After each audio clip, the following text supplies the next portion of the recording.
Hey, how's it going tonight, everybody? Mac to the Future podcast. This is the second episode. I hope everyone can hear me okay. This is still kind of a work in progress. Still can't monitor myself, so that's just the way things are going to go for a bit until I can figure that out. But I'd like to welcome you all. Thank you so very, very much for being here this evening. I really do appreciate it. Please, please, please use our chat room, which I keep looking at over here.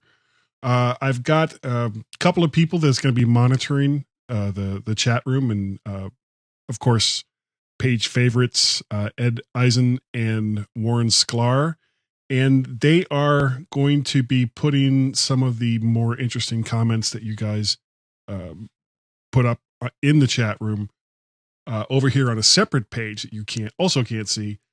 We've got an interactive Apple Pages document that we can all collaborate on. So anything that you want to tell me or anything that you want me to talk about, let me know. And Warren and Ed will put it over here into the Pages document for me to see it. And it'll be much easier than trying to keep looking over here and looking at the chat room on this side, on this monitor. Because it's weird. I've got two 27-inch monitors connected to my Mac, and sometimes and we have a visitor. Sometimes it's still like we don't have enough room, or I don't have enough room.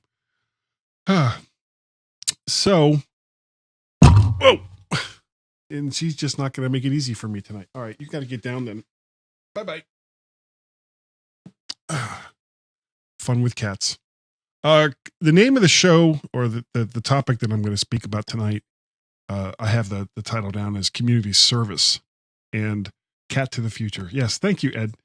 The something that a lot of people that may be relatively new to the Mac don't know about is the sense of community that that Apple and the Mac have developed over the 40 years since the company was developed.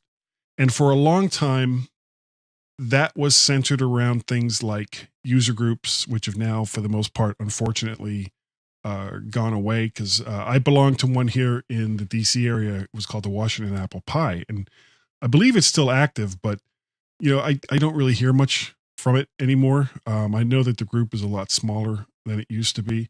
And there are some really, really active user groups out there. And if there's one in your area, you should check it out, because it's a great source for information and, just different things that you can do with your Mac.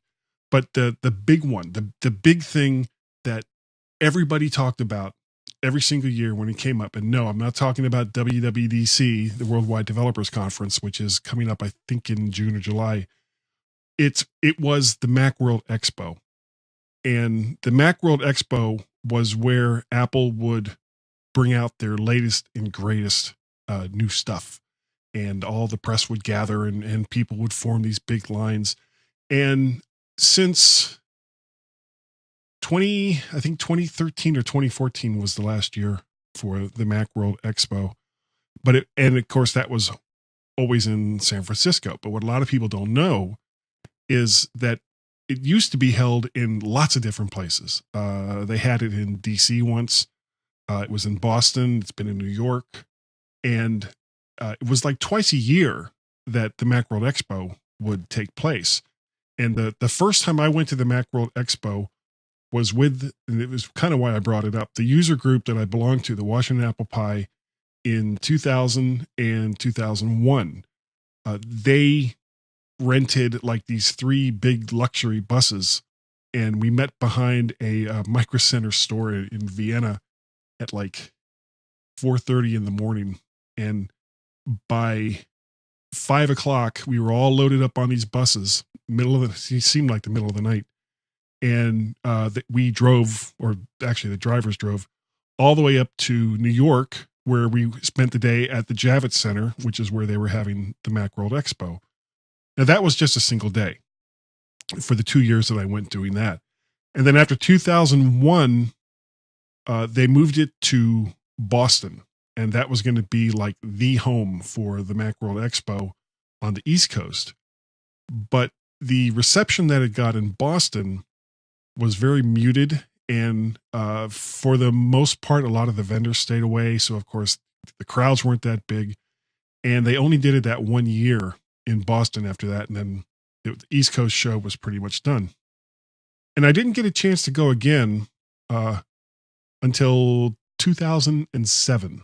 So to give you a little background, in 2001, 2002, I started writing for mymac.com, the website.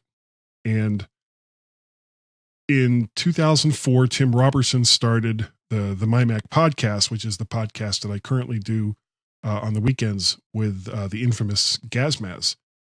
We've been doing that together since 2009. I think we're going on 6 or 7 years that we've been doing that podcast together. But Tim was the one that kind of brought me into the MyMac family. And in 2007, there were rumors that something really big was coming down the pike.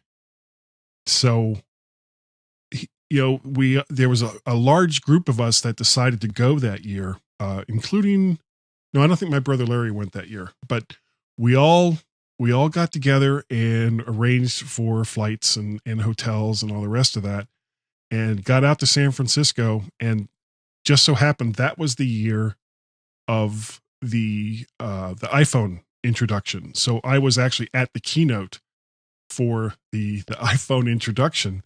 And if you get a chance, there was actually a movie that was being made around this same time called Mac Heads. And in the very beginning of that movie, as you see all the people that are gathering for the keynote speech at the Macworld Expo 2007, you'll see a guy standing there with a long ponytail holding up a video camera. That was me. So I was actually in for like 2 seconds. I didn't get a SAG card or anything. I was in this movie, the Mac Heads. So that's my proof that I was actually at the 2007 keynote where they introduced the iPhone. And of course, once that was over, we all, all the MyMac people and, press from different groups, we all met back in the press room and got the chance to go on over to the main floor where Apple had all of their new stuff. And we could look, we couldn't touch, but we could look at the iPhone. It was in like this big plate glass and, the arm guards and, get anywhere close to it or make a move to even touch the glass. And somebody would be coming over to give you a hard time about it.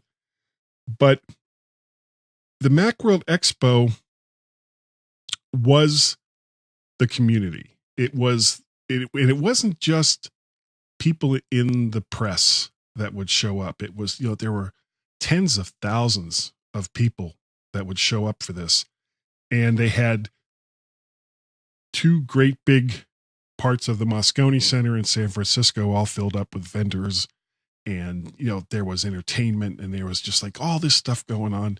There were parties every night. There was the Cirque du Mac party, which had Paul Kent, who was one of the general managers for the Macworld Expo for IDG Publishing, Dave Hamilton for the Mac Geek Gab, just like a bunch of guys that, besides writing about the Mac and besides being enthusiastic about the Mac, were also musicians. So they formed this thing. It was called the Mac All-Star Band.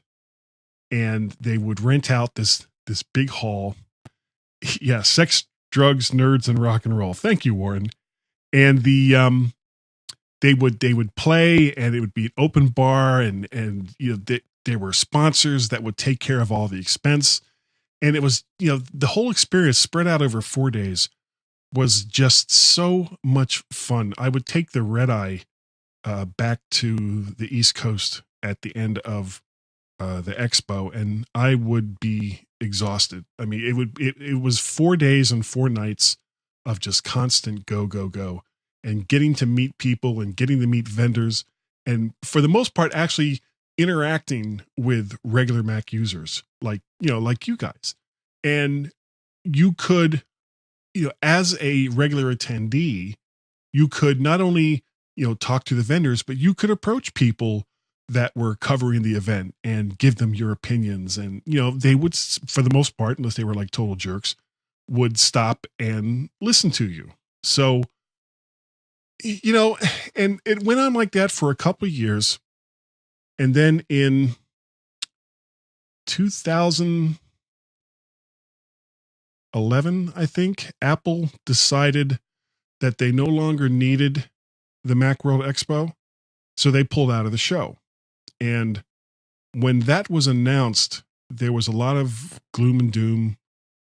People saying that the expo was just toast. There was no way that it could continue.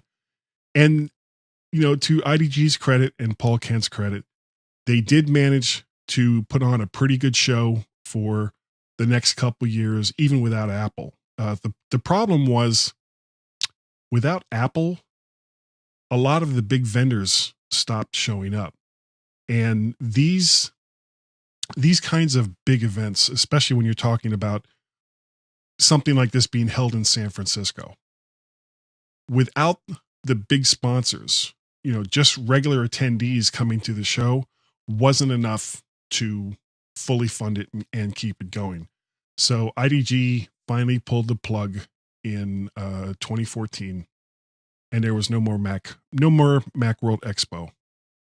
And there was a lot of consternation in that the people that would go to a show like this every single year kind of wondered, well, if not the Macworld Expo, then what? What were people going to do to get that sense of community? And if you think about it, a lot of what makes up tech communities today, people that are fans of particular technology, isn't so much these kinds of shows anymore. It's the internet, it's Facebook, it's Twitter, it's Pinterest, and all these other kinds of social media where people with similar interests and likes, and it doesn't matter whether it's Apple or Chevy trucks or God knows what, or video games. There's something there that people with common interests can go to and collect, but it doesn't have that face-to-face, that, hey, how you doing? Shaking someone's hand, getting to know them, sitting down with them and having a beer or a soda or, whatever your beverage of choice is. So what can people do without that kind of big show to bring people together?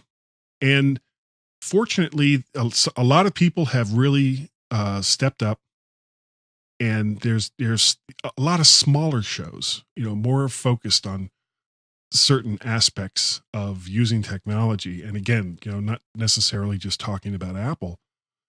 And some of these are really, really great. And I'm going to take a break in a minute. When I come back, I'm going to talk about one of these shows. And in a future episode, if I can ever figure out how to get Skype working with this, where I can have like a side-by-side chat, I want to get the guy that started the show that I'm going to talk about in just a minute.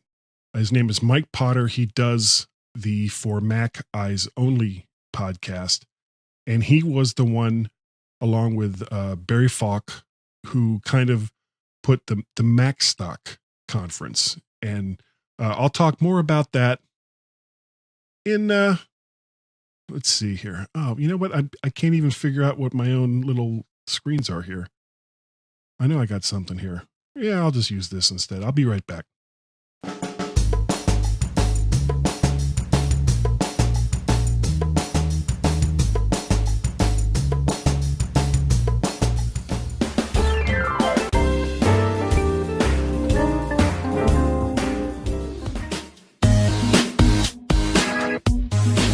Everybody, please stand by.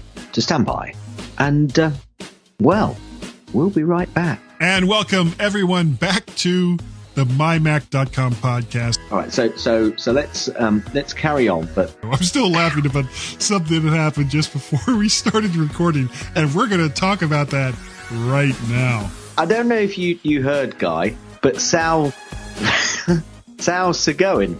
Did you know that? Yeah, I heard that. He's leaving Apple. It's a tragedy for everybody.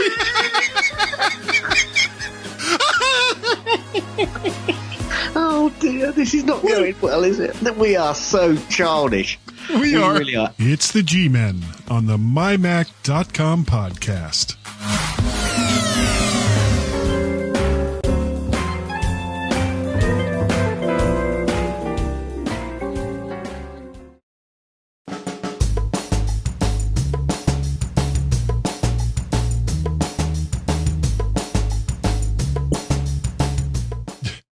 So smooth. Yeah, this whole thing of not being able to monitor what's going on the stream is making me a little crazy, but it is what it is. What I wanted to talk about in this section, and keep the comments coming, would let me know what I can do to make this podcast better, and make it more watchable, make it more entertaining. But in this section, I was going to talk about one of these regional shows that you can go to, and it's really easy to get to this one, that you can kind of get that sense of community that I experienced for all those years at the Macworld Expo, but in a slightly smaller scale. It's called the MacStock Conference, and we're coming up on the third year for this show. It's in Woodstock, Illinois, at the McHenry Community College. This is just outside of Chicago, about an hour outside of Chicago. Ticket prices, as compared to a lot of these conferences, are pretty cheap. It's a 2-day conference, $199, gets you both days, lunches for both of those days. What's being now called the Mac Mingle, which is what originally was Barry Fox Midwest Mac Barbecue, is now the Mac Mingle, and they're going to have a live band there. I believe that there's going to be an open bar and food and all kinds of stuff. It's going to be a lot of fun. Mike has also started this thing called Mac Swap. So people who attend, if they have stuff that they're no longer using anymore, they can bring it to the event, and no money. It's not going to be sold. You can swap stuff that you don't want for stuff that you may want. Other people may want other stuff. It's kind of an experiment that Mike is doing this year. But besides those two things, and of course all the great speakers, you also get a MacStock T-shirt, coffee mug, and if you go to the Mac Mingle, they even have, and this is the first year that Mike is doing this, a MacStock pint glass.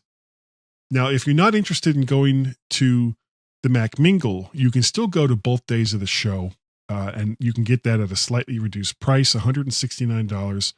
That gets you both days of the conference, the lunches, the T-shirt, Mac Swap. And if you can only attend for one day, then $89 for a single day ticket gets you all the events for that day, including lunch and a T-shirt. Now, and what I need to do is find the video of the presentation that I did last year, because something very, very embarrassing happened last year. And I'm probably going to talk about, I'm supposed to be on Chuck Joyner's show, Mac Voices, tomorrow night. We're going to talk some more about MacStock, and I'll tell the story there. And maybe if I get Mike on, I'll relay that story here as well. But really, what I wanted to do was quickly talk about some of the people that are going to be appearing at MacStock. You got David Cohen from MyMac, Dave Hamilton from the Mac Geek Gab, Bill Garassi, Jeff Gamet, Brian Chafin, Tom Schmidt from MyMac, Jody Spangler, Allison Sheridan from the NosillaCast podcast. I'll be there, of course. Kirsten Say, Mike Schmidt, Tim Robertson, Tom Piper, Chuck Joyner, Matt Hillier, Dave Ginsburg, Melissa Davis, the Mac Mommy, Wally Cherwinski, and Dr. Robert Carter. Now, all of these people are going to be giving talks on various things that have to do with Apple and Apple technology. Like last year, I did a talk on mobile podcasting using just iOS devices. And one of the things about this conference is, as a speaker, you don't have to create like this big, huge thing that you've got to speak for a half hour or an hour or something like that. Every single session, 20 minutes, 10-minute break, next session starts. So if there's something that you're not all that interested in, okay, go get a drink of water, go use the restroom, go do it, whatever it is you want to do. And within a relatively short amount of time, there'll be something new that's coming up that people will be speaking about. So this is going to be on July 15th and 16th, as I said, in Woodstock, Illinois.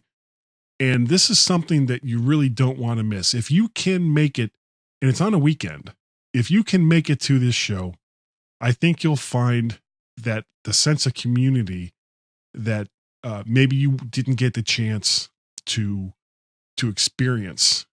Maybe you're relatively new to the platform, after Macworld, the Macworld Expo ended. Well, it's all going to be here. All of the people that make the Mac what it is today. Because the hardware is what the hardware is. It's it's no different really from what Microsoft is putting Windows on. Everybody is using pretty much the same stuff as far as computers go. The difference is the operating system. But the other difference, the big difference, is the sense of community that the Mac has that no other computer platform really has. And it runs the gamut of, super uber geeks all the way down to someone who just uses a computer to check their email and go on Facebook, and there's nothing wrong with being anywhere in that spectrum. The Mac is a personal computer in the way that a lot of Windows PCs just aren't. So, with all that in mind, if you can, go to the MacStock conference. You can find more information on it at MacStock and Expo.com. Though if you go to MacStock, if you just type in MacStock Expo, it'll come up that way too. And I think you're going to enjoy it. Let me look over here in the chats. Brian says he's seen Macheads the movie. I hope you enjoyed it. It was kind of a different thing. And it's kind of quiet. Guys. All right. Well, we have been going for about 25 minutes, and I think I've pretty much said everything that I need to say for this evening. Thank you all for turning up. Thank you all for watching this, whether it's now or later. And this little experiment that I'm doing with Facebook Live, it's going to grow. It's going to change.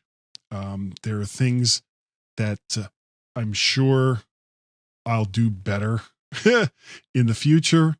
I really, really would appreciate your comments. I would appreciate you letting me know what you liked, what you didn't like, what you'd like changed, how I can do this better.